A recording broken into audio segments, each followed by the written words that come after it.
Okay, peeps, we're live. Sunday afternoon, late afternoon live stream. Let's see how this goes. Let us see how this goes. We have so much to talk about. We fight on this evening. What a fight we had on last night. I mean, goddamn. Goddamn, we had one hell of a fight on last night. Let's get a few people in here and then we'll have a chat about it. All right. Get a few people in here and then we'll get a chat on it. Give me 2 secs. And just change a few bits and pieces around here. And then we get into this. So, God almighty. I mean, that fight last night, Baranchyk versus Zepeda, I am regretting so much not staying up for that fight. And I wouldn't mind, but I was thinking to myself the other day, I was like, oh, it's like, won't I stay up? Because I was thinking, it might be okay, but will it be good, won't it? And I said, no, because I was tired last night. So I ended up just going to bed at normal time. I wake up this morning and I shout out to Big Dan. Yeah, your video, right, was the first thing that came in my sub box, right? And I just saw Baranchyk's head like face down or facing up on the canvas. And everyone else's ideas, I think Johnny had it as well, and it was all fight of the year. And I was like, no, don't spoil it. So I went and watched it. And like very, very rare. Am I doing a panel? Yeah, fuck it. We'll do a panel. We'll do a panel for a bit. Yeah, fuck it. We'll do a panel on this one. So give me a sec. Do you want to come on? If you want to come on, let me know. I'll drop the link in. I'll drop the link in. I will do a panel. You can come on as well, Dan, if you want. We're doing a panel. And I want to say, good day to G-Man. Not working today, bro. Take it easy. Yeah, before the fights. Yeah, fuck it. The thumbnail was a thing of beauty. I mean, that was just priceless. That was perfect. Give me a sec. And I will give me a sec. There we go. Unmute this.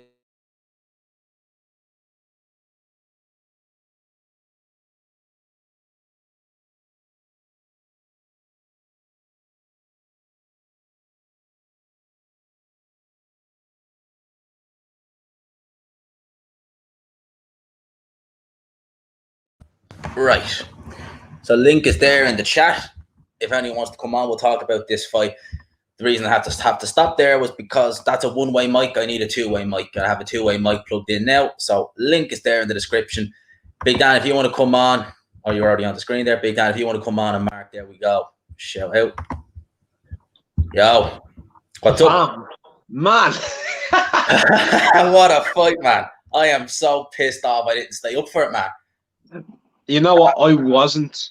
You know, I told you yesterday I wasn't gonna stay up, but I needed to because I wanted to like try and grow a bit, and I gained a few subscribers last night because my analytics booked out. That's why I thought it was at 3K, right? I wasn't actually at 3,000.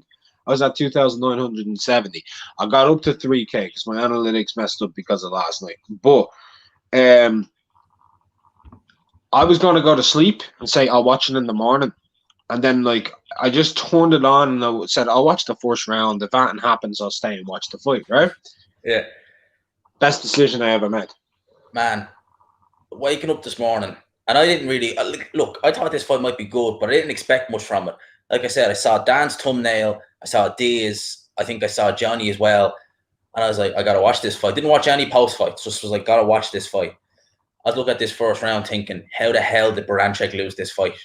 And man, knowing the result of a fight kind of takes away from the excitement a bit, I think. But there was none of that with this fight, man. It was 5 rounds of just non-stop action. It's the best fight I've seen this year, bar none. Literally, best fight I've seen this year, bar none.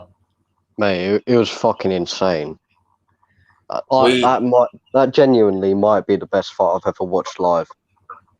That's a fair statement. Yeah. I actually can't imagine what it would have been like watching that fight live. Mate, if that had an audience, that's all. That's what I was going to say. If there was a crowd at that fight, they would have lost their shit during that fight. Could you imagine us pulling up to a fight between the top 5, top 6 guys, right? And we get 8 knockdowns in 5 rounds. You and me would be throwing seats. We'd be throwing seats at people. Imagine doing the live commentary. the three of us all doing the live commentary, like on a live stream for that fight. The reactions, we had a face cam going. Well, that was best fight I've seen in I don't even know when. And like I honestly didn't expect much from this fight. I thought it'd be a good fight, but 8 knockdowns. You know, literally the fight ended when Zepeda got dropped by Baranchyk. He came out and just there you go, check left hook, knocked him out cold. It's like what the fuck? Everything that could have happened in this fight did happen. Yeah, but there's going to be so much demand for a rematch on this fight. Like in fairness, I know Zepeda probably want a world title shot. Do I think he'll make more money if he actually rematches Baranchyk because they'll want to sell the shit out of this fight. Fans will buy tickets. Fans will be straight up for this fight. Baranchyk will need a bit of time off after that knockout, but if they do this fight in front of a crowd, fans will flock to this fight. Look, if you put this fight, I'll be dead honest. Let's say you went on to RTE, G-Man, right? And they put this on after the 6 o'clock news, this fight, right? They just put it on the replay.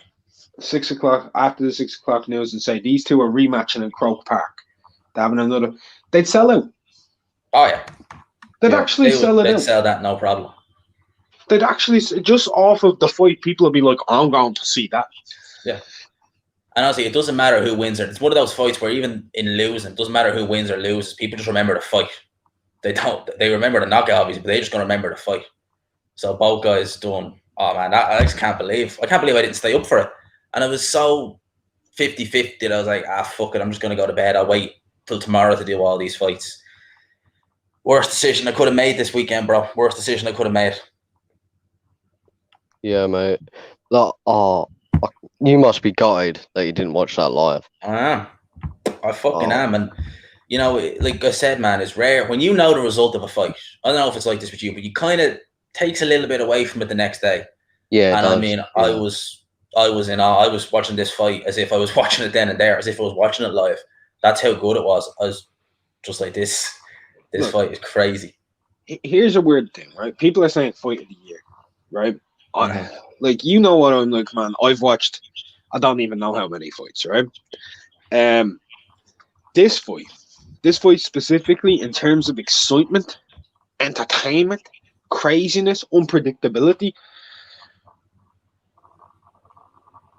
I think it's in the conversation of it's in the conversation for fight of the century. That's being honest. It's in the conversation with Gattian Ward. It's in that conversation with Castillo Corrales, with Pacquiao Marquez fights. It's actually in that combo. Yeah. Yeah. The sheer drama, everything about that fight was just unreal. I mean, you're talking about a guy in the first round scoring 2 knockdowns. And normally when we see 2 knockdowns in the first round, we kind of know the writing's on the wall. To then in the next round, him get dropped twice and then drop his opponent and go on to get knocked out in the face. It's like, what the fuck? Here's the thing. Even in that round, Zepeda did knock Baranchyk down, but the referee ruled it a slip. He caught him with a left hand. Yeah, he got him with a left. That was a knockdown. Landed right on Baranchyk's chin. To be honest, did you see Kenny Bayless in that fight? He looked so uncomfortable, to be honest. Yeah, he did. He didn't know what was going on. I'll be honest, though. Like that, G, right? Like, if you've ever been in the ring, G, you don't get that in sparring very often. You don't get it at all. Like, that's a very rare occurrence. That's something people don't really know how to officiate. That's being honest. Yeah. Even judges are going to be struggling to do cards on that. Yeah, I was wondering what the judges' cards would be like after that. I gave up after 2 rounds with the cards. Yeah. I didn't know how to do it. Well, 8 knockdowns in 5 rounds. I'll tell you how I did it. I went 8-8 in round. I literally went with 8-8 in round 2. I went with a 10-7, then a 10-8. You know what I mean? That's how I did it. Yeah. The first one I gave 10-7, but like I didn't know what to give rounds 2 and 3, so I just gave up after that. You could go 10-10, 9-9, 8-8. You could do any of the 3 if you want to. I go the old school way and go 8-8. So both guys get dropped if they're even. I give it 8-8. You can go 9-9 if you want. Fair enough. I think on BoxRec the judges had Zepeda 37-35 ahead on all 3. So literally, I think they only gave Baranchyk the first round 10-7 because of the knockdowns. Every other round they gave to Zepeda. They obviously would have gave it 10-8 for most of them. But Oh man, and the problem is, right, we've that fight fresh in our minds.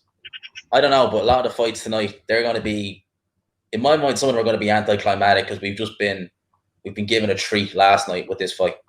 So just going to be looking at this card this evening and just being like, what are we watching? Like, October's a great month for boxing, right? It ends with like a great weekend. Like you got Leo and Tank, not something I'm big on, but they have big fans. They have a lot of fans. Them two boys, right? Mm-hmm. You got the not white. You got Usyk versus Chisora. You got a new way Maloney, right? We got Teofimo Lopez. We got Teofimo versus Lomachenko. This is all this month. Mm-hmm. This has just started that off. Yeah. The best like way when was Abdul Kakarov Lipinets rescheduled to that? 24th of October. Yeah, so that's still this month. It was originally for the 10th. We still have it this month.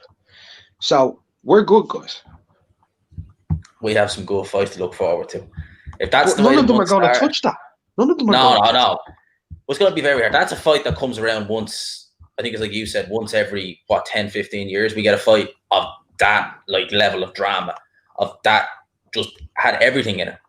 Every boxing writer is already saying it doesn't matter. It doesn't matter what comes next. That's the fight. It's the fight of the year. It doesn't matter what comes. Nothing will touch it.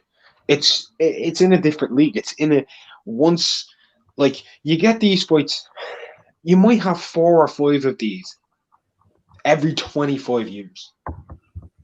Yeah. Total. You don't get 2 in the same year. You don't get 2 in the same year. No. I do think that when they do go for the rematch, because they have to, that's the kind of fight where that has to be rematch. They have to do a rematch at some stage. Will the rematch, because if you look at Gatti Ward, as good as those fights were, nothing lived up to the first fight, in my opinion. So if we get a rematch with these two guys, what we think will be over expecting? Would we expect too much?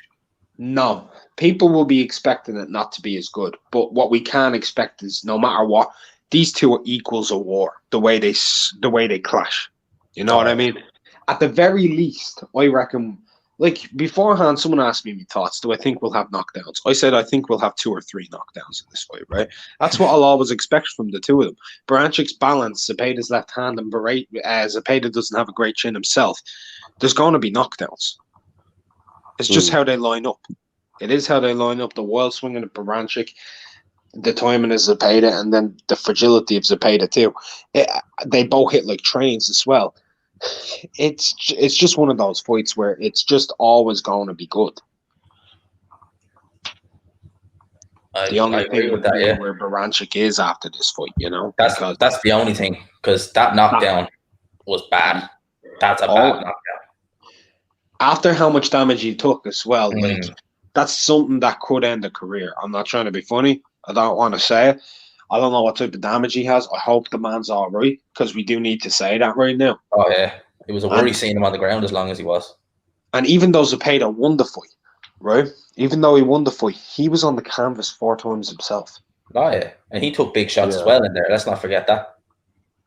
Like, this is a fight that's going to take years off both careers.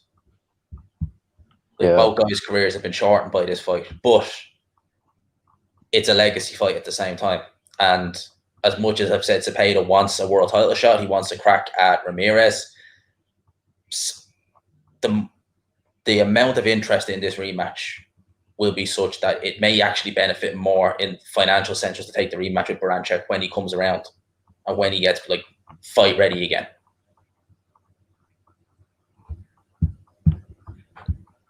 What was the fight of the year before this then? Like I would have said versus Walker.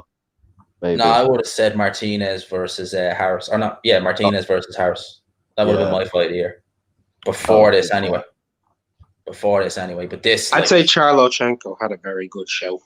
Yeah, Charlochenko was a good fight, but I mean, like, this just went overboard. This just went head and shoulders above that. And then some. This was crazy. And like I said, it's one of those fights where, like I said, it's very rare when you wake up the next day and watch a fight back. You're just, like, I watched this fight about 8:30 this morning, went to the gym, came back and watched it again. I just couldn't not watch this. I had to watch it again just to make, and even when I was like watching it, you're trying to make heads or tails of what's going on because there's that much happening. You're like, shit, what is actually am I seeing here? Because I'm forgetting stuff because there's that much stuff going on at the same time. Normally, if there's action in one round, it sticks in your head, but there's action every round. So you're just thinking, Jesus, what the fuck happened in that round? Because 1 minute this fighter was on top, the next minute the guy's getting dropped. Oh, it was just, it's an insane fight. Like, you couldn't write a fight like that. You just couldn't. No, man. Styles clashed perfectly. And in my opinion, Baranchyk needs at least 10 to 12 months off. Mm-hmm. That's what I said as well, that he needs about between 9 months to a year after that, because he's not going to be right for a while after that. Bro, yeah. All I know is when a fight like that takes place, you turn around and you say, "Thank God I love this sport and I stick by it." You know what I mean? Yes. Yeah. This is what happens when the best fight the best. We get great fights. Yeah, but UFC ain't done anything like that this year, man.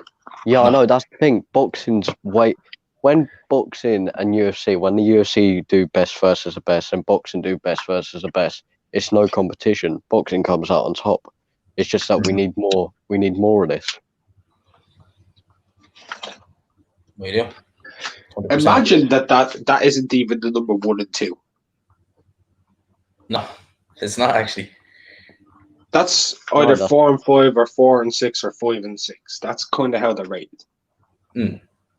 Definitely. Still, yeah. For me, it was 3 and 5 because now Zepeda's number 3 in the rankings for me. I don't have him above Prograde. I don't know. I think that win over him just put it like there's inches between them, but I'll just put him over him. On resume, slightly. Yes. On resume, yes. But I think Prograde beats both of them. Do you really? I think he beats Ramirez as well. Yeah, I think. Yeah, no, I agree with you on that. Yeah, I think Prograde beats Ramirez. I think Prograde is a special fighter, man. Like, honest to God, like, you could score that fight between him and Josh Taylor 1,000,001 times and have 100,000 outcomes. You know what I mean? Mm-hmm.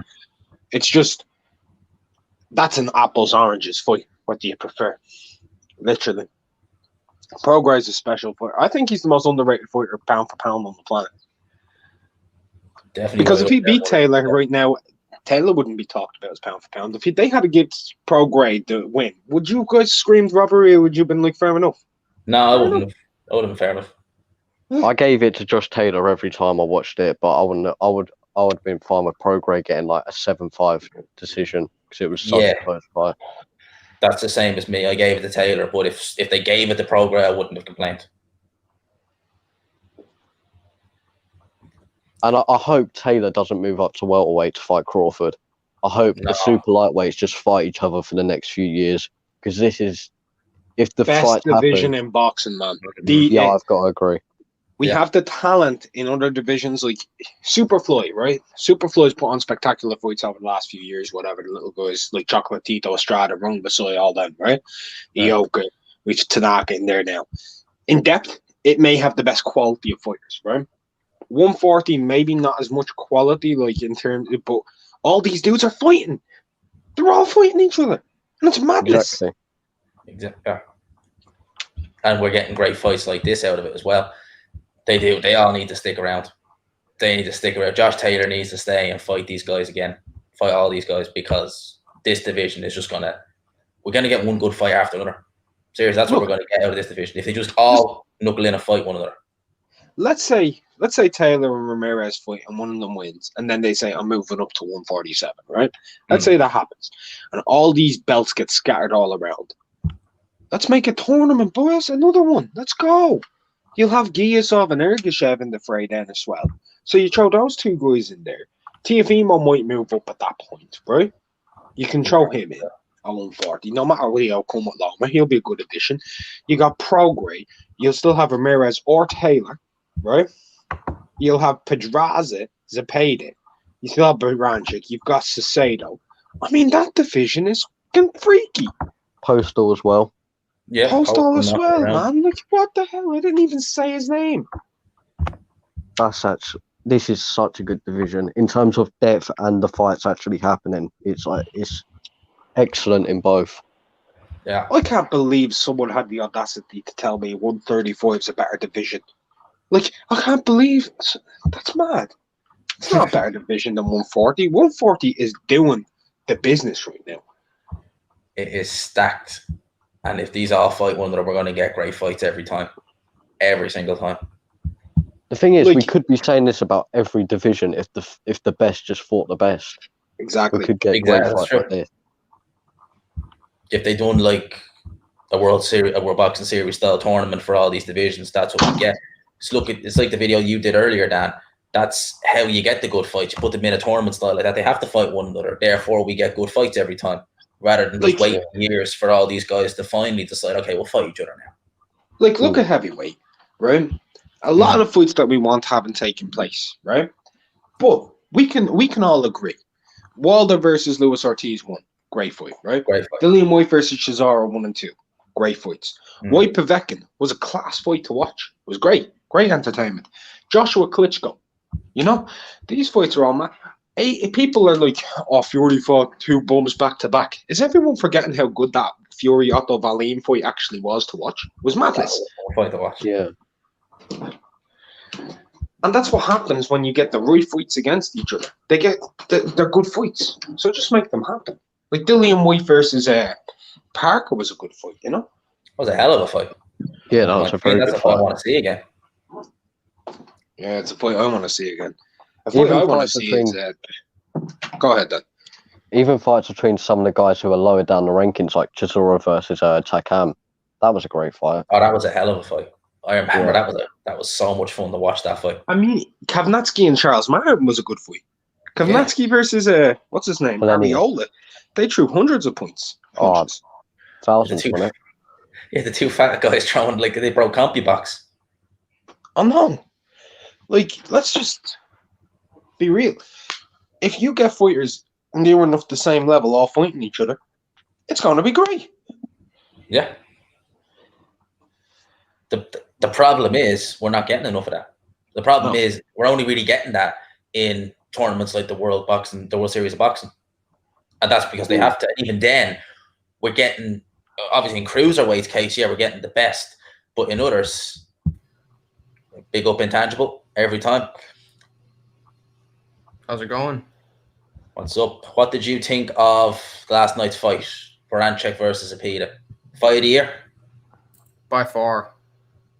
Did you watch it live? Yeah, I did watch it live. Fuck's sake, I mean- think I'm the only person in the panel who hasn't watched it live. I'm fucking regretting not staying up to watch it. Yeah. It's kind of hard for me to find words about the fight, honestly. I think Mark summed it up best. It's a fight. Probably this is fight of the century, and it's a once in a 20-year fight you get. Like once every 20 It's in years. the conversation. You get that kind of fight. Yeah, it's in the convo. I'm not outright saying it is the fight of the century because that so far, but it's in the conversation. Like we sit around week after week, we watch good fights, bad fights, whatever. We very rarely sit down, get a fight, and by the end of it, we don't even know how to speak. That's exactly how I felt watching it this morning. And as I said, that was me watching it, knowing the result. I can only imagine what you guys thought watching it live. I was having to go on BoxRec and looking up all the damn knockdown sequences just so I could remember what occurred. Shout out Boxing Truth. What did you think of the fight? Yo, what's up, man? Yeah, really good fight. I knew it would be a good fight. I did not know it'd be that good. I don't think any of us did. Like, I was looking forward to this fight. I was thinking, will I stay up, won't I? Thought it'd be a good fight. Styles of clash, okay. But, damn, I don't think any of us expected this. And as I was saying to the guys earlier, I want to see a rematch, but it's going to be a while. Like, we're talking a year easily before Baranchyk is going to be in any kind of shape to get back in the ring after that. And both guys are going to lose a part of themselves in that fight because both guys took a hell of a beat. I think more so Baranchyk will because Baranchyk was getting hurt more so than Zepeda. Zepeda did get dropped 4 times, but even aside from those 4 knockdowns, Baranchyk was still getting hurt with a lot of uppercuts close up. Every time he got caught in exchanges from close range, he was stumbling back and then just getting knocked out cold. I mean, and did you know as well, like whenever Baranchyk would really like say overcommit, he was just getting lit up. Like that's one thing I know. I think it was the second or third round. Whenever Baranchyk could really try and put it on Zepeda, he was just getting countered to death. He was getting hit with big shots, and the shots that he was getting hit with Baranchyk were hurting him. You clearly see they were hurting him more than the shots that Zepeda was getting hit with. Even though he was getting dropped, Baranchyk's legs just looked all over the shop whenever he got hit with a good combination. As soon as Zepeda found that sort of right hook that he could land to counter Baranchyk's left hand that he had to commit a lot on, that was really that pretty much ended the fight, because he figured him out with that. That was the blueprint. That knockdown Zepeda got down in like the third round, I think it was, where he was slipping all of Baranchyk's punches and then caught him with the left hand. Beautiful. that was probably my favourite knockdown in the fight. I think my favourite was the actual knockout, because it just came out of, like, you're talking about Zepeda just getting dropped basically, and then literally just coming a little check left hook right on Baranchyk's chin, and that was that. And when they go down, like, I swear I had that feeling after Zepeda got dropped in the 5th. I had that feeling Baranchyk's going to get dropped. He's going to try to go for the finish, and he's going to get dropped. I think he felt he needed to. I think he felt that this is my only chance to actually get this guy out of here, because every time Baranchyk tried to really put it on Zepeda, he ended up getting countered and caught and getting dropped. I said, I thought he just was going to try and sell out and just try and finish him once and for all. I'm glad he did, bro. Well, he got treated. Is that knockout of the year as well? Because up until this, I would have had Povetkin knockout of the year. We thinking that's knockout of the year? It's a conversation. I think they're both very close. Me personally, I picked the Povetkin over White one, and the reason why was Zepeda, Baranchyk. Both guys were getting dropped left and right. You knew someone was getting knocked out, right? Mm-hmm. With Povetkin and White, you thought Povetkin was going to get knocked out. Came out of nowhere and just decimated him with one shot. It was literally just the one punch. He wasn't really doing much in the last 3 rounds of that fight, you know? He rolled, got under, and hit him with a perfect punch. Perfectly timed. Zepeda, Baranchyk, that was like, there was a lot of knockdowns. Dude was knackered. Dillian White hadn't taken much damage. You know what I mean? Mm-hmm. So that's my whole purpose. So I would still go with Povetkin over versus White, but it's a close one. And if at the end of the year, Ring Magazine or the boxing writers or whatever said Zepeda, Baranchyk, I wouldn't blame them. No. What about the rest of the guys? What do you think, guys? Dan, knockout of the year, Zepeda, Baranchyk, or White, Povetkin? It's a close one. I would pick Povetkin's one though, just because it did shock me a bit more. So I wasn't expecting that at all. He just came out of nowhere with that uppercut. That would be my way of looking at it. The fact that in this fight, it was written someone was going to get knocked out. We knew that. With Povetkin and White, we were thinking, are Povetkin going to get pulled out for him to come out and just find an uppercut and then boom, done. What about you guys, Intangible? To be honest, the aesthetic of Zepeda Baranchyk was honestly more vicious than the aesthetic of the knockout from White Povetkin. But a personal choice would be White Povetkin, because it was just such a great feeling of satisfaction when Povetkin I was so happy. I really was. I think everyone was, man. I think I'm gonna be contrarian here, because in this fight I felt either of them could get knocked out, right? And that one was a bit of a surprise, and I knew in this fight someone would get knocked out, but it was just the back and forth nature of it. And I just thought, like Intangible mentioned, the knockout of Baranchyk was more devastating than White. If that's even possible, White literally just turned into like a brick and fell over. But Baranchyk like folded over and bent backwards. You know, I just thought it was I thought it was knockout of the year, but I'd be fine with either of them. But it has to be one of those two from what I've seen. And bear in mind, we still have plenty of good fights coming up.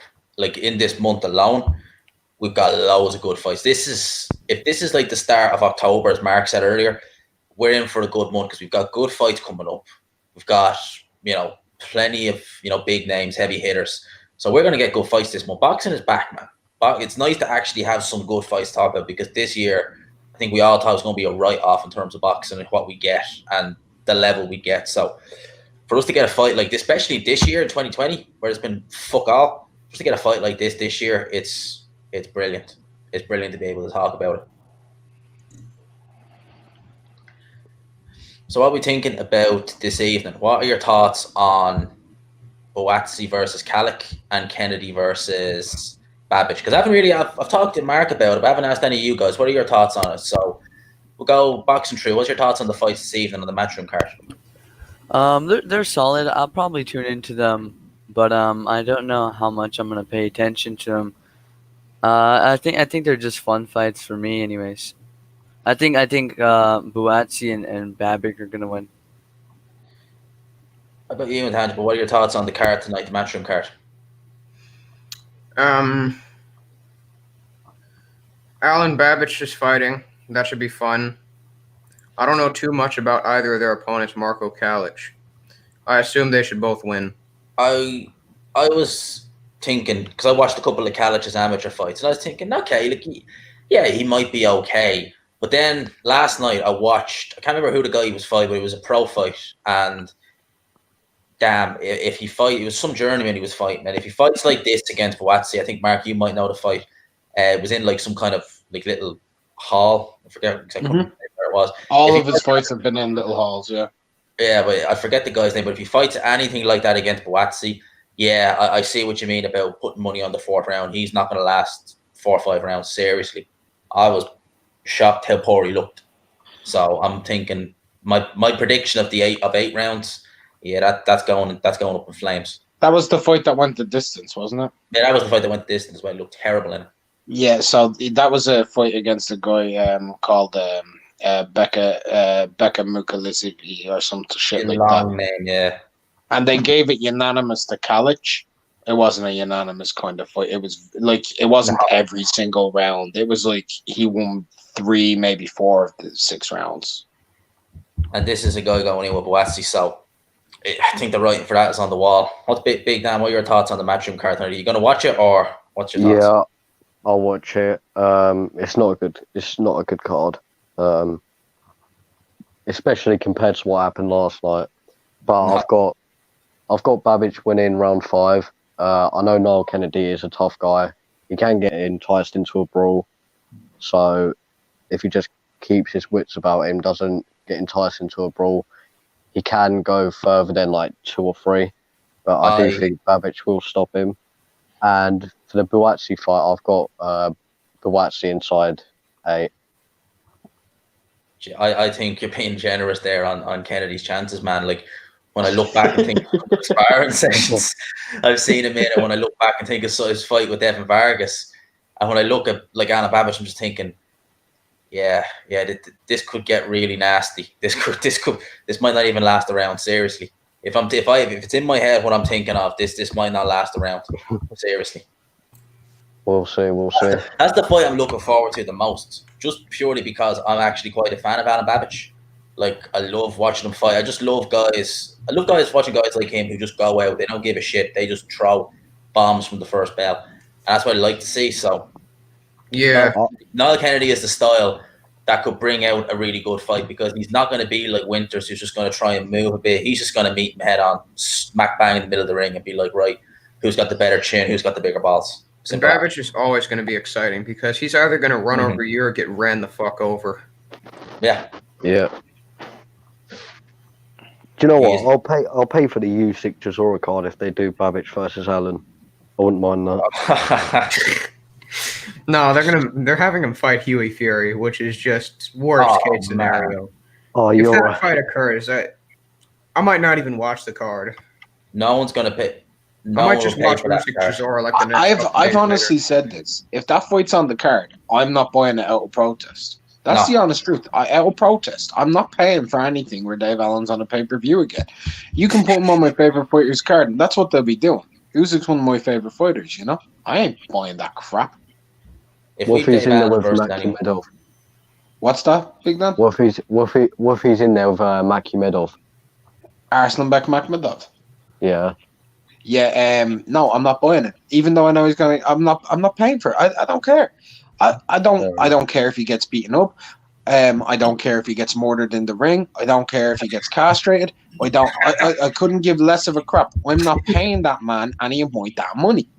there are 10 times more deserving fighters who could get on those cards than Dave fucking Allen. I'll give you one right now. Charlie Zelenoff. I think I deserve more exposure than Dave Allen, to be honest. Nah. Yeah, I think we all do. So we've all done stuff. We don't just sit around sulking all day. I mean, that guy, when you hear him in interviews, he would depress the fuck out of you. Yo, G-Man, if we showed up in shape, I'd probably beat Babic. Oh, man. Not bad for a fat lad from Donnie. Yeah, it is bad from a fat lad from Donny. If your entire excuse, your entire career, yeah, is, well, if I wasn't fat, yeah, if I worked hard in the gym, we'd be winning these fights. So what you're telling me is you're not working hard enough to win these fights. So why am I going to pay you money? Eh? And it's like a broken Dave fucking Allen record. is a It's like a broken record. Like every single fucking time he loses, the first thing you see is him in KFC, and he's like, "Right, guys, this time, it's different." And it's like, mate, you're just coming straight out of KFC, for fuck's sake. Doesn't look any different. If he showed up in shape against Joshua, he has the skills to give him some issues. Mate, let's put it this way. Let's say I own a construction company, right? Mhm. And I've got G-Man working for me, and he's a bricklayer. Let's just say that. And every week, G-Man's like, yeah, I would have finished the house if I worked harder.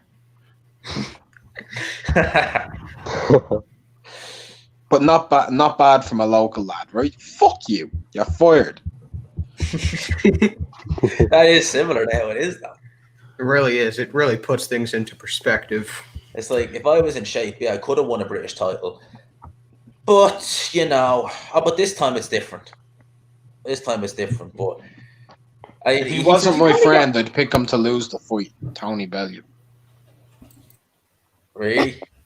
Did you not see the whole Dillian White thing? Like all the fights on the card, he literally said, and I quote, this isn't even a joke, I'm picking him because he's me mate. What type of commentary is that? Oh, that's a shit fucking man. The disappearing man, Tony Bellew. I saw him tweet that Darren Till would give fucking Adesanya hell. Or that Adesanya should meet Darren Till because he's his mate. Or something like that. Darren Till would get dick. Tony Bellew, never a dull moment with that guy. Tony Bellew, Dave Allen, Johnny Nelson, all in the same room, all in the same interview. That's a fucking recipe for disaster. They got this through with them guys. We shouldn't talk about Tony Bellew. He just wants to be left alone with his family. Mm-hmm. He just Yeah. wants to look after Tony Bellew's gay brother.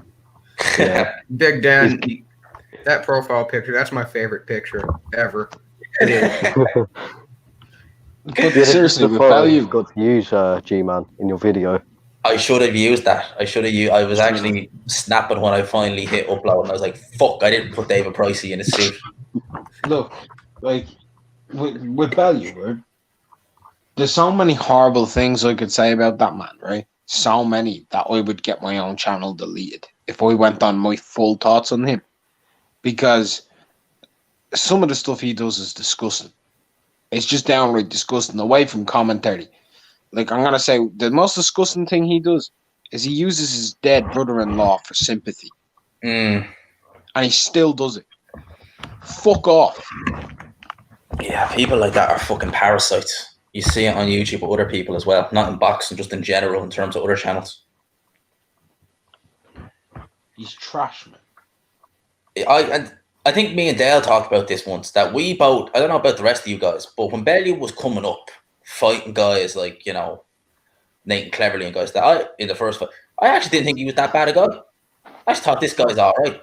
But I was a fan of him.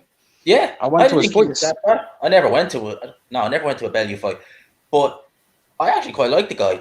But since he's signed with Matchroom and since he's made some money, oh man, even if I was at one of these shows, I wouldn't even. It's not even that I wouldn't want to be near him. I'd be like, get the fuck away. This guy's a weird. I wouldn't want him anywhere near me. Be like, get the fuck. You tell him to leave you alone. Yeah, I would. I'd be like, get the fuck away, man. I don't want to go anywhere near him. You're never gonna see me again, Coogan. You're never gonna see me again. I haven't seen more of Tony Bellew since that day than I've seen him in his career. I'll be honest. I've seen more of Bellew in the last 6 months than I've seen of Bellew in his entire career, and I was a fan of Bellew. That is crazy, man. I like Dan's new name. He just wants to be left alone. I just want to be left alone. I don't know how to do a Scouse accent. I just want to be left alone. Man, I can barely do any accent. Yeah, I that's don't- Yeah, right, yeah. I want to be left alone. L5 alive, people. What is it about the Scousers, though, that we all seem to... Because, like, some of the most unlikable fighters that I know currently are past. Bellew, Fowler, or to think of someone else. What is it about them that's just so irritating? Because if you look at Fowler, that guy just irritates the shit out of me. What is it about them, There you go. Might be in their DNA. boys? The Oh, Scousers' yeah. DNA. Sort of like something to do with that bum from Liverpool that I don't like. And I'm not talking about David Price. He's talking about Callum Smith. I'll tell you what it is. If you take the accent of a Scouser, right, and you merge it with the personalities a lot of them seem to have, they seem to have these depressing, in-your-face personalities where they think they're better and condescending, but at the same time they sound depressed, right?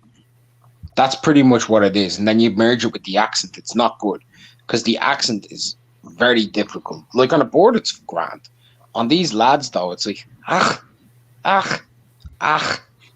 you know, you just sat there like, did you ever fuck off? Like, do you remember Wayne Rooney trying to say Kaka's name? Oh, yeah. Mate, I can't listen to that. I can't be listening to Callum Smith saying, well, when I go home, like, everybody's going to be like cheering for me in it, and people need to give me more money in it. I can't be listening to that. Oh, man. Mate, it's so true though, isn't it? It is. Scousers My from Liverpool. favorite boxing content to ever be created ever. Any fight, any interview, any discussion, any show, anything at all. Highlights, knockouts. My favorite thing has to be Rocky Fielding post-fight interview after losing to Canelo. That is the greatest video, purely because you can only understand about 7 words he says in the 3 minutes he speaks. It sounds like all of his words have like a right, like he's trying to And clear he's his not throat even or from something. Liverpool. He's He's not trying even from Liverpool. Like he's trying to clear his throat, and somehow someone has hot glued his tongue to his lips. I remember DAZN had this like post-fight thing, and they had to put annotations over what Rocky Fielding was saying. Yeah, I remember that. I gotta find that, man. I gotta find Rocky Field with captions. Hold on. Dude, use the YouTube caption option for fucking Rocky Fielding and see what it picks up on. What was I'm that? gonna do that out of pure curiosity. I remember Tony Bellew trying to say broccoli.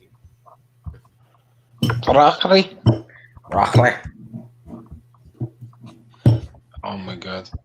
Hold on, let me use annotations here. Hold on, captions. Auto generated. Let's snow be near and make me wear. What the hell? It's so good. It's I a watch that riddle. video all What the is this? My man's speaking in riddles in the YouTube caption.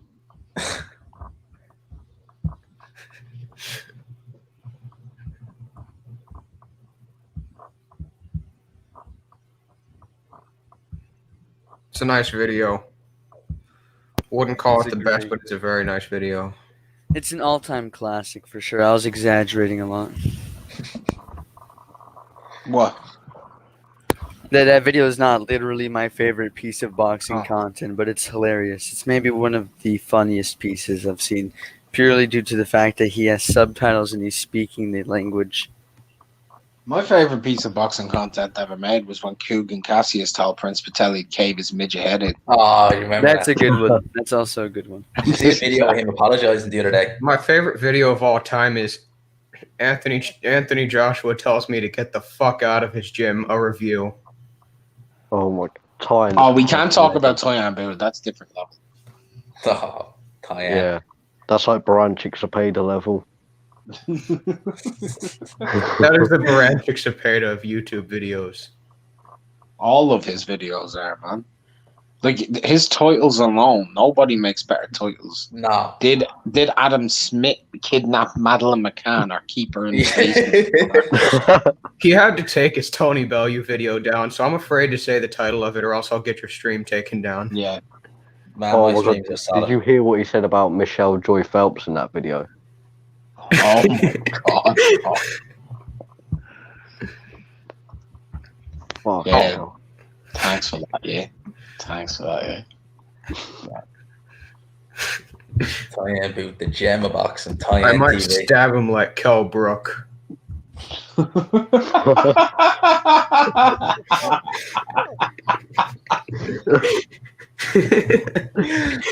What's the craziest thing that's ever been said in boxing? I reckon David Hay. I reckon what David Hay said. Yeah, I'm not going to do the exact quote, but I'll just give it a. It's going to be more one-sided, and that's where I'll leave it. I got another tie-in quote right here. Oh God, I forgot it. What was it? It was in the streets. I've knocked out 3, and I'll just end it right there. Yeah. Talking about how he can punch. It's a nice quote there. Yeah. Oh yeah. TBE. You got higher knockout percentage than Chantal Cameron against women.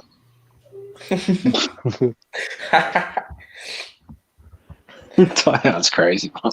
He's fucking guy. I love Tyan. Fucking legend. Talking about Eddie and Barty and all and certain books and stuff, you know. Didn't he do a video about, was it Adam Smith or someone? He said, was it Adam Smith who bought Shannon Courtney's sock or something like that? Yeah. No, it wasn't Shannon Courtney, was it? It was Ebony Bridges. Yeah. Oh, was it? The blonde bomber. Yeah, she's all right, you know. She's Big all right. Control Network.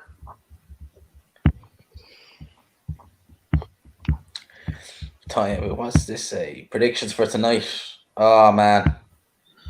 Yeah. Nah. Buatsi win. Chantal Cameron win. Alan Babic. Lena Stalfia win. Predictable. It's not going to be like last night. It's just boring. So basically, no upsets. Yeah. No. I'd be fucking amazed if there was an upset. Yeah. By the way, a little bit of breaking news, mini breaking news. Josh Kelly posted on his Twitter. Oh, so I've seen it. He's fighting Avanesian. He got off the phone with Adam Boone and Eddie Hearn. That's his next fight. A fight that we've been thinking they're cancelling. If they're taking the fight, I'm like, gee, your voice there. Oh, come on, man, that's a good fight. It's a good fight. He's not going to take it. No, it's already. He's saying he is now. He's confirming it himself. That's his next fight. Hearn as well. He said so. So he's not waiting on the pay-per-views then.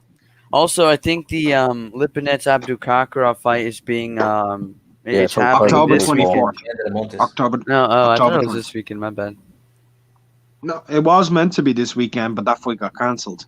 It's October 24th because of visa issues. Oh yeah. Sorry. I had the old date. Yes, now it's gonna be on the 24th. So at least it's not been pushed back too far. Only an extra 2 weeks. That's grand. Yeah. Who wins? Yard Buatsi. I don't know. That's a good fight. It's a good fight. I ain't seen enough for either guy to say that either of them are good enough to beat each other yet. Exactly. No, Buatsi needs to fight Dex Spellman to prove himself. I mean, Yard nearly got a world champion out of there. He needs to fight Nikola Sekloka, or however you say his name. The guy who fought Callum Smith and Abraham. I know. He needs to fight that. Did y'all see that Dmitry Bivol said that if Buatsi wants it, he'll fight him? Really? Yeah, Bivol said it's on Sky Sports website. Gee. Bivol said he'll fight Buatsi. Buatsi's number 2 in the WBA. There you go. The champion saying he'll give you a fight, mate. Are you gonna duck him there, Buatsi? Gonna duck B-ball? I haven't seen Bill out of the ring in a while now, man. A He needs year. to get back in the ring. B-ball could be out of the ring for 3 years, and I'd pick him to beat Buatsi. Mm-hmm. How was that? United 4-1 down. Yeah, now they're 4-1 down. Fuck them anyway. Took I'm the not lead. missing it. I've got it up on the TV here. Yeah, I have it Who's on the winning? TV in the background. It's 4-1 Spurs. United yeah. took the lead after like 2 minutes and they went downhill. 4-1 now, and it's only the start of the second half. Mourinho's Arsenal getting his got a win. vengeance, mate. Arsenal beat Sheffield. I don't care about United. They're playing like fucking shit this season. Man, I'm telling you right now, this season, Heung-min Son's been unreal.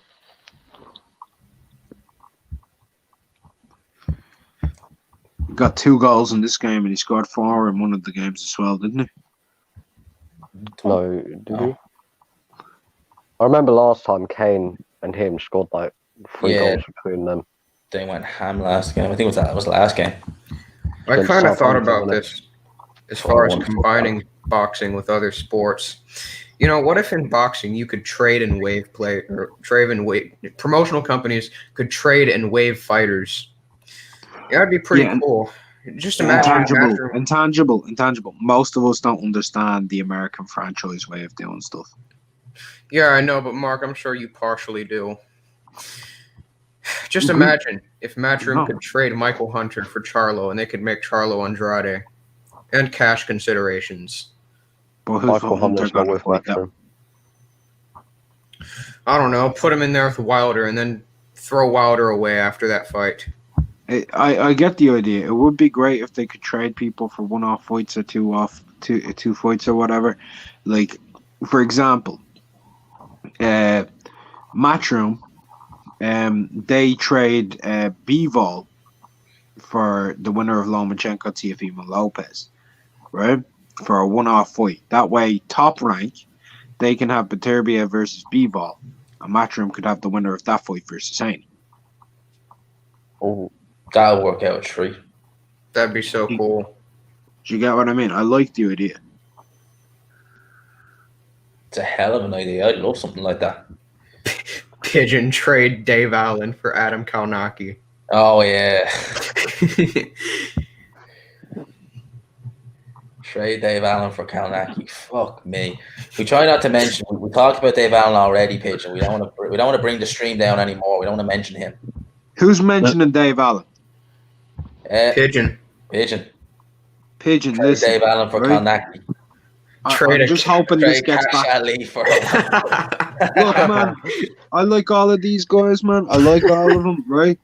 But, man, and I hope this gets a response, G-Man. I just want to say something. The only person I can think of who's a bigger bum to me than Dave Allen is Officer Noel Kennedy. Okay. Oh man. Fuck off back to Gordy.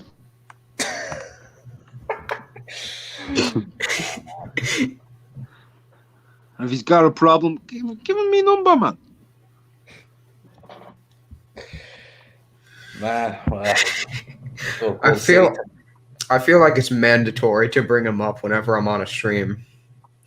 Dave Allen. oh fuck. Yeah. Hell happened with Dan there, man. That's what I was going to say. Like, what the hell happened to Dan there? No, I thought my mic was off and I dropped something. Oh my god. But yeah, all the fights tonight, they're all predictable. Yeah. They really are, pretty Ain't no much. upsets happening tonight. Ain't no upsets happening tonight. And what is it? Is it next Saturday we have the Warren card with Latte Gorman? Yeah, it is. Latte Garman, Liam Williams, yeah. I'd say Yeah. that's a better card than this one. The most important That's thing a about better that card. card is the return of Dennis McCann. Oh yes, Yeah. best British prospect. Mhm. Absolutely. He is the best British prospect, hands down. Yeah. Oh, the kid's only 19, isn't he? Or 18? Isn't he already married at 19? Did he? I think so. Yeah. Get to see James Metcalf as well on that. Oh, I like James Metcalf. I think he's a decent fighter. Starting to see what he's like. What fights know- are taking place in America next weekend? Oh yeah, Navarrete idea. versus Villa. Navarrete, Ruben Villa.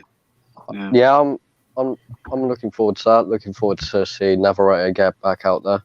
Always an exciting Always fight look with him. forward, yeah. I know I'm an American, so I don't have the best perspective on this, but it seems like every single British fighter under the weight class of like 135 pounds is compared to Prince Nassim. Every single one of them. That does happen a lot, unfortunately. I remember when Calify, some people like I remember Adam Smith said sometimes when he drops his hands and he does his pull counters, he's like Prince Nassim Hamid. I'm like, what? Can you fight? Calify. That happened, man. Calify compared to Prince Nassim. One of the greatest of all time, Calify.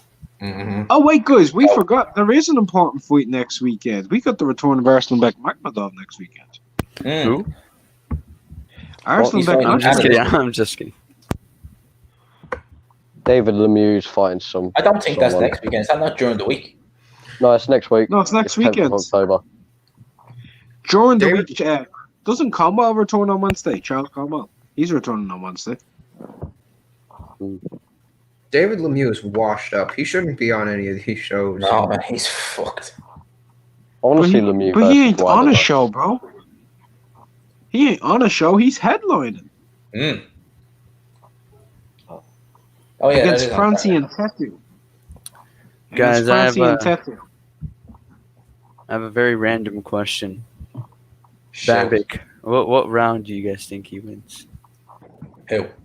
Babic, what round does he Babic. stop him? What a guy in my profile. I go for about 3. Round 3. I think I put 4 in my prediction league, but I'll change that to round 3. I'm going round 1 because you made it seem like Noel Kennedy was hopeless to get past round 1. No. I'll go with round 2. Look, I'm gonna say it like this. Noel Kennedy is stupid. Oh, okay. Thanks. You made that clear in the video yesterday. But he is, man. He is. Like, he's the type of guy who can actually box, and he's got this stupid thing about pride that Irish people tend to have, like Gary Spike O'Sullivan. Here, lads, what I'm going to do is I'm going to go toe-to-toe with David Lemieux. What a top fella. Like, what are you doing? Are you trying to get yourself hurt?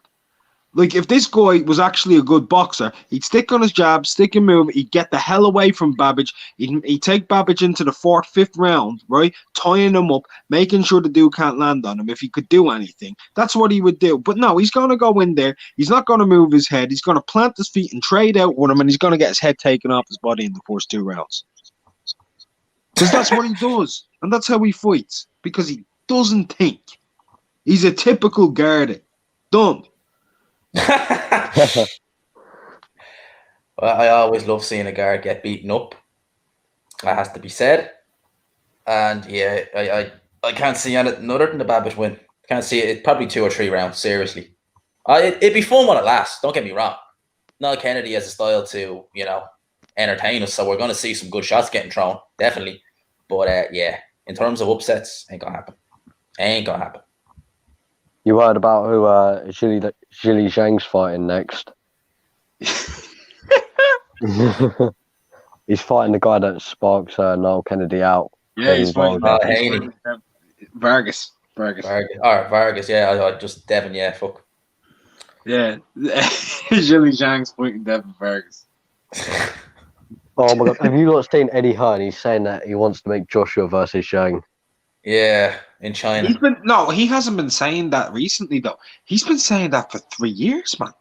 Mm-hmm. Yeah, I think a news article popped into my recommended. It was like the first time I've ever seen him say it. Imagine Eddie agreed to go over to China and Anthony Joshua tested positive. That would be fucking hilarious. So Because that type of shit could happen in China, mate. So look, I know this is useless because talks don't really matter in boxing, but Edward Hearn has apparently stated that Josh Warrington and Zhu Khan are pretty much on the verge of being announced. Yeah, I did Okay. see that as well. Whenever it's that not gonna fight get gets announced. announced, if they can get an audience, I'm not joking. If they can get us an audience, I'll go to that, bro. They're That's putting that on gonna- an undercard, I reckon, of a pay-per-view. Mate, That's what I reckon. mate, I'd pay for that as a headliner, to be honest. I That's would. got- It doesn't have this year's fight of the year written all over it, but it has most years fight of the year written Yeah. all over it. The problem is we just saw the fight of the year, didn't we? Yeah, I don't Yeah. go that far. Yeah. And to be honest, I don't think you can put it under any of the current pay-per-views, can you? Because it's a unification. Can you really put that under White versus Povetkin? In theory, no, but when I look at Warrington, I just think he needs a crowd. You need a crowd to make Yeah. any kind of real like gate on. Like, look at him. If they were gonna do that, they were gonna do it in Headingley. That would have sold out, no questions asked. If they did that at Elland Road, they'll sell out. You know what I mean? The atmosphere at Elland Road when he Oh, fights that is was when he mad. fought. That That's Selby beautiful. fight, the atmosphere was crazy. Yeah. Amazing, but at the same point, the way they presented it was terrible. Like, it was Oh, crap yeah. presenting, and the music and the sound and the mics, terrible production. Amazing from the fans though. Oh yeah, and the fight wasn't too bad either. Mm-mm. What was it? I think I seen something there now. I can't fucking find it. Josh Warrington's one of my favorite fighters to watch. He is. He's fucking fantastic to watch. I remember when he was up and coming, and he was fighting that, like, what was he fighting? He fought Patrick Hyland and all. I was thinking, this guy could be useful, but where is he going to go? Man, he proved me wrong.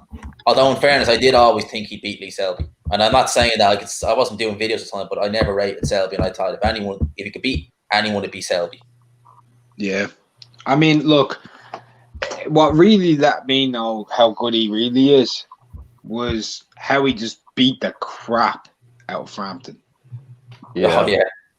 Because it was a close enough fight, but then he just started taking over and beating the crap out of him. And Frampton was coming off of beating the crap out of the there. Yeah. Yeah. That was one of the worst split decisions ever. What, Warrington Frampton? No, Warrington Selby. Oh, yeah.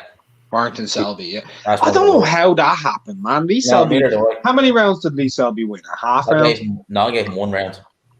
You gave him a full round. They gave him the third. That's it. You I gave had him it- the full. I can't remember whether I had it 9-1 and 2 even or 9-2 and 1 even.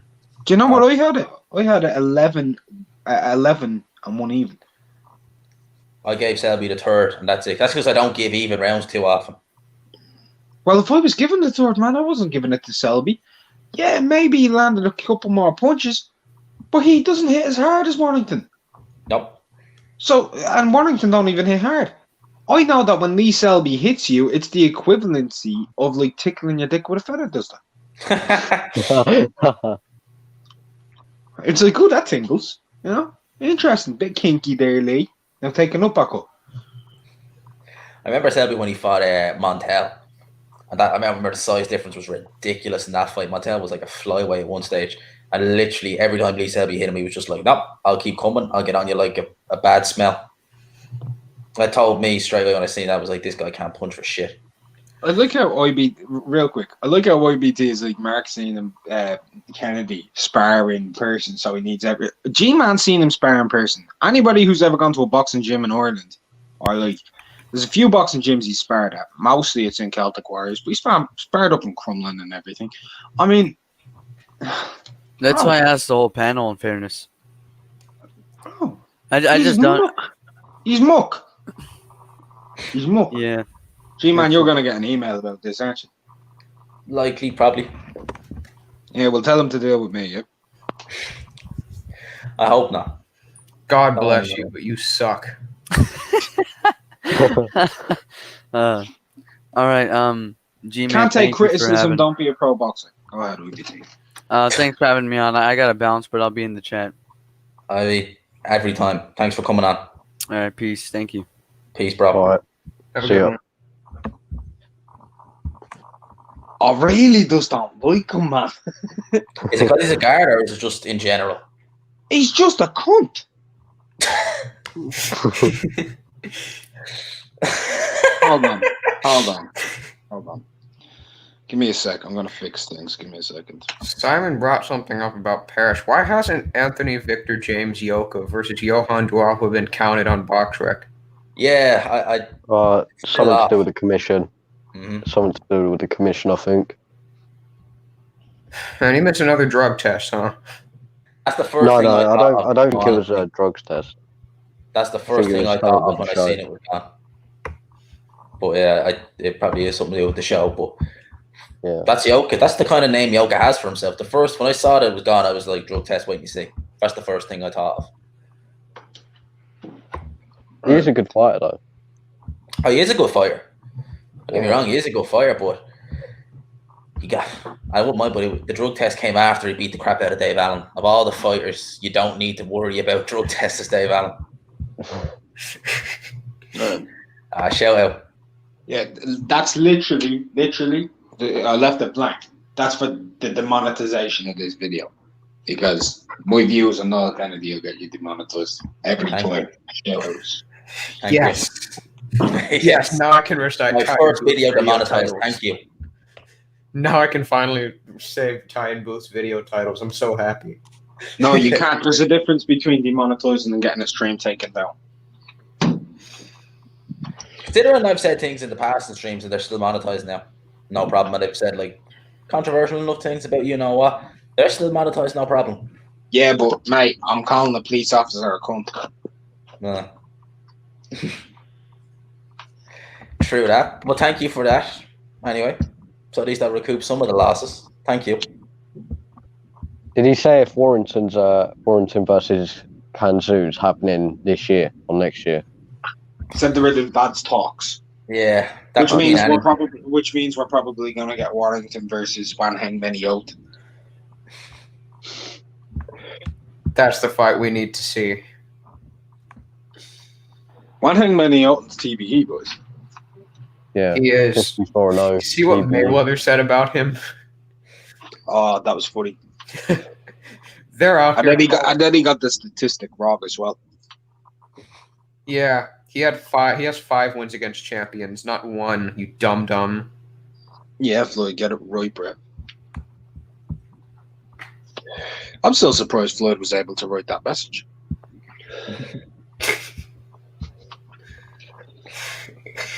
Yeah, you know, There wasn't even a spelling error, bro. maybe he didn't even write it. Maybe he got that Greg guy from Italy to write it for him. Is that one of your Twitter jokes? No, it's not. It's some guy on Instagram, actually. You know, I follow him, and he puts up like 100 different Instagram stories a day talking about how great Floyd is. It's one of his bodyguards. Right. What? But yeah, man. Let me ask you a question, though. This is specifically to Gene, right? All right, what's up? Right. When Noel Kennedy gets knocked out tonight, yeah? Right. Should we leave him alone, or should we do a post fight? No, I'm doing it regardless. I was going to do it regardless, so I'm doing a post fight. Regardless, win, lose, draw, whatever the fuck, I'm doing a post fight for that fight. Make the thumbnail worse than Before mine. even any of this came, I was going to do a post fight. Well, look, if we do a post fight on him, it's got to be ruthless. Oh my god, I can just picture you. Yeah, that post fight won't be getting monetized. I'll even chuck you, if you're streaming, I'll chuck you a super chat to compensate for it, because that post fight won't get monetized. I'll tell you that. Unrivaled Boxing Talk and News has been terminated for violating YouTube's terms of service. It's possible. I've never liked Noel Kennedy before he even turned pro. An amateur, I didn't like him. He was a dick then, he's a dick now. And then the Irish boxing media, they're all like, ever the gent is Noel Kennedy. He's not a gent, he's an absolute... I hate him. He's a dirtbag, man. He's a dirtbag. He ain't a stand-up guy. He's a dirtbag. Going around threatening people in the public and shit like that, acting like a hard man. He threatened my life. Tony Bellew. I'll tell you this, if he ever threatened me in person, the very first thing that happened is I hit him an elbow to the temple and knock his ass clean out. You'd hit him with a lucky punch from the gods. I hit him with an elbow to the temple, man. Fucking about with him. I don't like him. Very few people have a disdain for it. It's him and Dave Allen. Have you ever talked to him in real life? Yes. Big Dan, the Garda Slayer. Yes, mate. The Gardaí Slayer, go on. Garda Dan's Slayer, spelling it he right. Oh my got it god. right and everything. That's an English boy getting it right. What you know about on Garda Síochána? What do English people normally not spell it right then? It's not hard spelling, to be fair. Most of them just say the police. They don't know our police is called the Gardaí. Most of them don't. On Gardaí Síochána. On Garda Síochána. I know Spell time for Síochána, G-man. No, I fucking can't, you nuts. I ain't got no time for no guards, regardless who they are. Ain't got no fucking time for the wankers. But never mind them being police. It has nothing to do with him being a police officer. It's got everything about how he is, how the Irish media has portrayed him, and who he really is. He's. I don't like him. You could never tell, by the way. But I don't like him. Yeah, you don't make it obvious. No, it's very subtle. It's very subtle. Discreet. Fuck him. I hope he gets knocked out, man. I'll never root against someone from my country unless it's him. Damn. I wouldn't. If he wins, he wins. If he loses, he loses. Like I said. Man, he could be fighting Ian Paisley and I'd cheer for Ian Paisley. Who would you cheer for, Niall Kennedy or Dave Allen? Dave Allen. Oh, really? Really? Those two fought. Oh, wow. Jesus, man. And So what would you do if Niall that- Kennedy got put on a pay-per-view card? Boycott. Hashtag boycott. Nah. We'd go to the event. We'd go up when he's there with him and the promoter. Let's say it's Eddie Hearn. And I would say, Officer Kennedy, you need to arrest me. And I'd slap the two of them.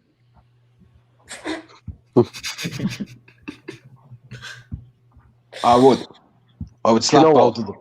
Knowing Eddie Hearn, he'd probably, if Noel Kennedy beat Babic, he'd try to make Kennedy a pay-per-view star. Probably. But he ain't going to beat Babic. He's only 2 fights away from a Joshua fight at Wembley Stadium. You do In front of 80,000 people. Look, Well, he's going to be like, why is this guy talking crap about me, blah, blah, blah, blah, blah. Because I don't like him. And here's the other thing. Me saying that he's going to lose isn't me being unpatriotic. It isn't me going against things. It's talking reality. The reality is not good enough. Too slow, too fat, too useless, not smart enough. You're going to get beat up. He's less smart than the guy who spelled slow, S-L-O-A. It's FLAO, I think. S-L-A-O, actually. You can't even get the misspelling right. Oh, man. Come on. I'm sorry, Jimmy, man. I just don't like him. No worries, man. Now, look, to be fair, I've been in the same gym as the guy, but I haven't picked against him to win. The minute that fight was announced, I said, right, you're going to lose. Facts. And no issue saying it. You know, if he doesn't like that, that's so it's my opinion. I ain't going to change it. But it doesn't matter if I'm not patriotic about any fight. There's so many Irish fighters around that if they went over to the UK, I'd be like, yeah, they're going to lose. Straight up, they're going to lose. Unless they were fighting an absolute bum, I'd be like, yeah, they're going to lose. If they were fighting a prospect and I knew them or I'd heard of them or someone like that, I'd be like, yeah, they're fucked. They're going to lose. Like I thought Eric Donovan was going to lose when he fought Zepeda Barrett. I've met Eric Donovan plenty of times. He's a nice guy. I was like, he's going to lose. Who was that Irish bantamweight who went over and fought the Welsh bantamweight on a few days' notice? He's from Dublin. I can't think of his name. I knew he was going to lose. Was it your man Ian Butler or Butcher he fought? Hold on. I'll tell you now in a second, yeah? It was on a Joe Cardino undercard on the Next Gen show. Right? I think his name's Dylan. Right? And it was last year And I think it was on the Andy Town end. Hold on. No. No. Give me a sec. I'll tell you now. It was on the Sean Dodd undercard. Joe Cardina versus Sean Dodd. Dylan McDonough versus Sean McGoldrick. I knew he was going to lose, right? I said he was going to lose. I bet money that he was going to lose. I was told I'm unpatriotic for picking against an Irish guy. What? So I have a good prospect versus a bum? See, that's why I try and before this, I used to try and avoid covering fighters if I either knew them or they were from Ireland because I thought I'd get that as well. That'd be like, why are you picking against the Irish fighters? Like, mate, you do realize that doing this means that I have to call it like I see it, and people might take my video and they might go to a betting shop or something like that. What am I going to do if you put someone like that Victor Rabbi lad at 140 in there with fucking O'Hara Davis? Am I really going to pick him because he's Irish, although he's not technically Irish? Am I really going to pick him? No, I'm not. Look, let's put it like this. What weight division does Spike fight at? 160? 154 now, I think. He's gone down to 154, right? Mm-hmm. If I was asked, hey Mark, what's your thoughts on Spike O'Sullivan versus Lara? I'm not going to be like, oh, Spike's going to knock him out, am I? No. I don't see that happening. Even this Lara, I probably wouldn't see it happen. So Lara's still useful. Even at this stage, Lara's still useful. Like, if Spike was at 160 and he fought Canelo, and they were like, can Spike beat him? I'd be like, yeah. If he has got a baseball bat and a gun in his hand. Look, I've got mates, right, who've been talking about like having fights with other people who have seen boxing stuff, right? And I know that they're too good for me, mate. And one of my mates asked me, yeah, what do you think of him? Do I have a chance? This is in the Emmys, right? I'm like, in all honesty, you're gonna lose. Yeah. I wish you the best of luck, but you're gonna lose. I think a lot of people can't get over that. It's like that'd be like what I was saying about Niall Kennedy. It's like because look, I've no issue with Niall Kennedy at all, even despite things. I've no issue with him. It's like if he wins, I know you wouldn't, Mark, but if he wins, I'd be like, oh, happy days, he's won. Good, fair play to him. But I'm not gonna pick him. You know, that sort of way. It's like there's a difference between wanting someone to win and actually picking someone to win. I have to look at it. If he beats Babic, I'll give him all the credit in the world. If he beats him. Oh, regardless, like I would have given him credit. Win or lose, I'm going to give him. Like when I do my post fight on him, regardless, win or lose, I'm going to give him credit for getting in there because, like, I don't have any issues with the guy. Despite of what he might think of me, I've no issues with him. So we'll wait and see. We're at what 7 o'clock now, so that fight probably be on about 8. It's before the women's fights. You know, make sure Dale knows that the women's fights are on after Niall and Babic because he'll be interested in that. Dale loves women's boxing. Yeah, he fucking loves it. That. Yeah, that's his. He's looking forward to Chantel Cameron. I know. It's a shame he's not here now because I will be trolling the shit out of him with those women fights. He's buying socks from Ebony Bridges. Him and Adam Smith. That's a great video title idea. That's fucking Intangible. Intangible. You should make a video called "Did Blue Collar Sports TV" by Ebony Bridges Socks. A boxing review. And just come up with some bullcrap narrative for 10 minutes and just go with it. That's an idea. I might do that. That's an idea for Dan. You're trying to grow your channel, man. Yeah. I might talk about Dell being accused of like misogyny. And then he has his image by buying one of Ebony Bridges' socks. He got accused of misogyny. Mate, there you go. There's your video done. I'll subscribe to you for that. I'm already subscribed, but I might unsubscribe, but not like in your lists. Yeah, I will unsubscribe and resubscribe straight away just to see that video. I'll be like, yeah, you got a new sub out of that. Yeah. You know, I think I'd probably pass Dell by making that video in subs. Don't you need like 3,000 just to be still behind them? Something like that. I probably need like about 2.1 or 2.9K to get past him. I think he's over. Del has 3,200 subs. Yeah, I need 3,000. Maybe slightly under that. I'm at about 280. Oh, you're more than me, Jesus. My No, video he's got at onto the front page 280 yesterday. subs, Jesus. Oh, I thought you said tooth. Sorry, man. Get me hopes up. Get your hopes up. I think I'm like what, 240, You're at 400. 2.47K. Yeah. So I'm not a million miles off there. Yeah, I'm at 3 myself. I'm at 61. There Hey, you we go, all man. gotta start somewhere.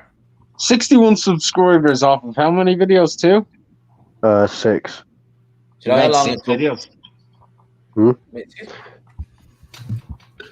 One of my videos got onto the front page of YouTube. The Ivan Baranchyk versus Zepeda one. I think Yeah. everyone clicked on it because of the thumbnail. Yeah, that happens a lot with post fights. Yeah, I had like 7 or 8 dislikes. Don't mind the dislikes. That's just people who just don't read the title. Yeah, I was positive in like the likes were more than the dislikes, so that's calm. You know, you can switch that off, like that people can't like rate it. Yeah, Just- yeah. I I don't never like do it. that. I never do that. Never. I can't be fucked. I don't know how to. I can't quite drink alcoholic beverages yet, so I can't drink Echo False. But my new video idea is I'm just going to be sitting in a chair, drinking water, coming up with narratives about people in the YTBC. Mark gets kicked out of Niall Kennedy's gym and arrested. I think I'll probably kicked out of there after all these videos. So, well, I'm not boxing anymore anyway, so it doesn't bother me. Maybe you will because of my comments. Well, I wasn't going to go back anyway. Like, I haven't gone there since the end of July, so I wasn't going to go back anyway before all this. I'd have no problem rocking up to that gym, man. If he said that to me, I'd be like, that's my opinion on it. And what are you going to do about it? You going to assault me, officer? Going to assault me for saying you're crap? Go ahead. Yeah, let me record this. Yeah, this police officer wants to beat me up because they said he's a bad boxer. Look at him. Look at him, he's raging. Ever the gentleman, Niall Kennedy, wants to beat up autistic Irish lad. Fuck it. Yeah, this That's a good video idea as well. That video got viral, man. Yeah. Yes, sir. I'll make a video about you and Dell's journey to Hungary, getting your boxing license. Yeah. Me and Del want to go to. It's not Hungary, it's the Czech Republic, actually, because there's better vagina there as well. Nah, I'll make a video about you guys as your pussy magnet tag team in the Czech Republic seeking a Dave Allen fight. Get the 10-0 call out Dave Allen. Dell calls out Prince Patel. Del can't do that though, because Del's 6'1", yeah, and he looks skinny as shit, but he's actually like 160 pounds. He's just wiry as fuck. He's like Tommy Hearns. Really? Oh Jesus! Yeah, he built like that. He's just really long arms and stuff. I'd love to see Del boil down to like 140 pounds and rock up and beat O'Hara Davis's skull in. I'm only 5'8", so I might go down to Mexico, turn pro in Tijuana or something like that. You'll get knocked out if you go to Mexico. Like you see, me and Del have it figured out, mate. We're going. What you need to do, Intangible, is go up to Canada. I'll go up to Canada, work my way up, get up to 12-0, call out David Lemieux, and once I defeat him, I'm already at world level. Not in my view, you're not. I'll make it there eventually. Well, I probably won't be able to fight David Lemieux. I'm 5'8", so I think I could eventually get to a Prince Patel fight. Eventually, maybe me and Prince Patel could set up a fight in Saudi Arabia. We could fight in Mecca. What's the place called where the Muslims gather? I cannot remember where it's called. Mecca. No, it's the place they walk around. The Oh place where yeah. Muslims walk around. It's like a mosque, sort of a thing, but I was it has a specific name. It has the Quran in it or something like that. I was gonna say the Taj Mahal, but I don't think that's right. That's Not pretty. even That's close. pretty offensive. I ain't got a clue. I think it's called the about this. Kaaba, right? It's the Kaaba Yes. or the Kaaba. Yeah, the Something like Kaaba. that. Yeah, me and Prince Patel, we could set up a fight there. Intangible's got to cave his skull in, mate. I'm gonna Like cave his Coogan. head in. I'll fucking cave your head in. Oh, that was gas. You see, Patel made a video during the week apologising to Coogan and Barry Jones. Did he? Yeah, publicly apologised. I forget who the guy was filming him, and he's saying, no, he was sorry. He doesn't want to get his head caved in by Big Coogan. Wasn't Coogan Ricky Hatton's bodyguard? Imagine having Coogan as a bodyguard, mate. If I wanted to pull up on Ricky Hatton, I'd knock Coogan Cassius out in 2 minutes. I'd rather have fucking Prince Patel as a bodyguard. Yes, Absolutely. I reckon Prince Patel would beat up Coogan, to be honest with you. Yeah, that's what Yeah, I've he always would. thought that. Dennis McCann may be the most celebrated prospect in the UK right now. Well, no, Daniel Dubois is, but he's probably the best prospect in the UK. Dennis, He's got to come he see is me. the best prospect in the UK. Yeah. Dennis Yeah. McCann's got to see He- me. Intangible, I'm telling you right now, like I've seen a lot of them. I've seen a lot of sparring. I've seen a lot of footage that they don't have of him fighting against certain guys. This kid is a talent. He is. The first time I seen him, I was like, he's got something about him. Dennis McCann is one to watch, lads. What about Hopi Price? No, No hope he no, proves. no, Hopi. I'll fight Hope you know Sonny Christ. Edwards. Oh, that was good. Fuck off. I'll Oh. fight Sonny Edwards at like a catch weight of 120 pounds. Just don't mess up his hair. Rip off his fucking pigtails or whatever they are. Oh man, those boys! I swear to God, I call them boys, but fuck me, man, they are. I'll bite the Oh. rubber bands out of Sonny Edwards' hair, and then I'll proceed to throw him over against the ropes like Barrera did with Hamed, and then I'll land a dirty left hand, knock him out, get disqualified.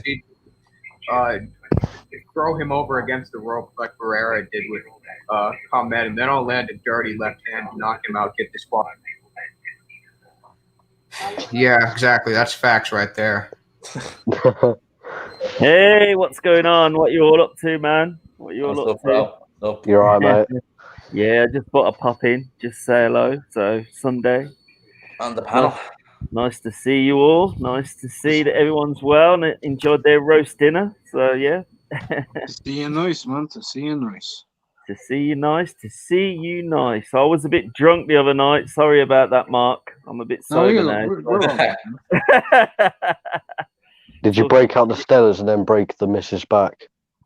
No, I got divorced a long time ago. So no, the only thing I broke was my pride, really, which was about it. Yeah. Did you watch the fight last night? Yeah, I watched it, mate. Yeah. Yeah, it's not too bad. It's probably the best fight I've watched in a while, so it was quite good. It was a hell of a. You watched it live, did you? No, it was on too early in the morning, so I couldn't fucking get up for that crap. So I just basically just put it on replay when I got up in the morning. To be honest, so it would have been a bit much to stay up until that time in the morning. Fair enough. Big regret I was not staying up for that. It was fucking snapping this morning when I went and watched it back. Would have been a hell of a thing to watch that live. So what we are? It's fucking hell. 6-1 United or Spurs. Fuck. Yeah, 6-1 now. 6-1. What do you guys 6-1. think about Malik Scott becoming Wilder's head trainer? Oh boy, Yeah. yeah. He needs to go to Adam Booth. He-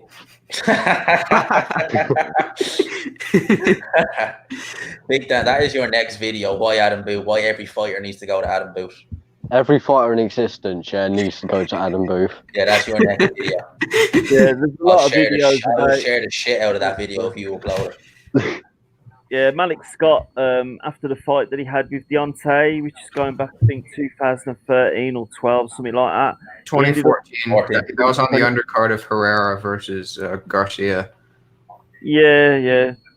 Basically, he turned up. There was a video on ES News back then with Setback, and there was like he had a new Bentley and shit, and it was a lot of it that they were saying that like Deontay bought him the Bentley because he took the dive in that fight. So I don't know what happened in that fight. It was a bit.